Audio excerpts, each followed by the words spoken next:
Hello, I am going to show you how to do a short booking on K2. So why might you need to do a short booking? So we're going to do everything we can to generate records on K2 for women who currently have paper notes. But that's a massive job. And there will be some situations where you're going to need to see a patient where they're not going to have a record, particularly in the first couple of weeks of implementation.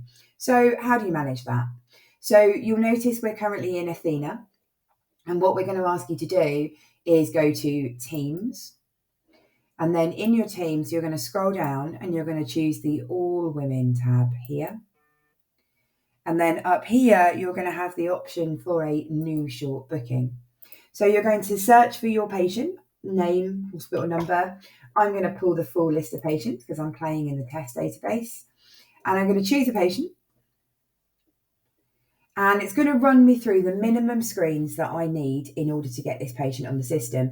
So as long as she's on Salus, then we'll be able to see her in K2. If she doesn't have a hospital number, then you'll need to speak to maternity reception to get her registered, and then K2 will have a record for her.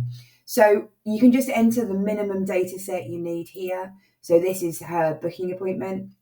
It was requested today. She doesn't need an interpreter.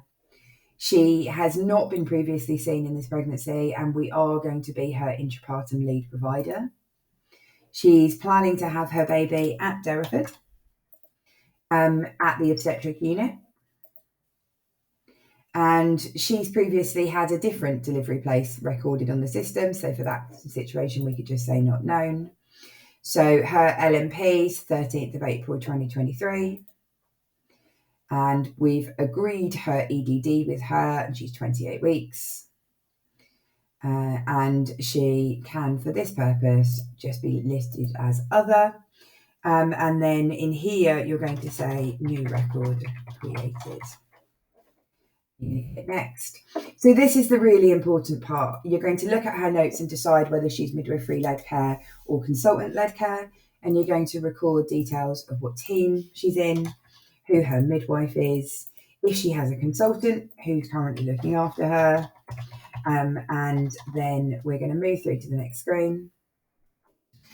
You then here can just enter the absolute base minimum level of information required to be able to get you through the screens. And if you can enter her observations because you're seeing her in person, fantastic. If you're speaking to her over the phone and creating a record for any reason, then you can show that the observations have not been completed and give a comment as to why that's the reason. Thanks very much. Bye-bye.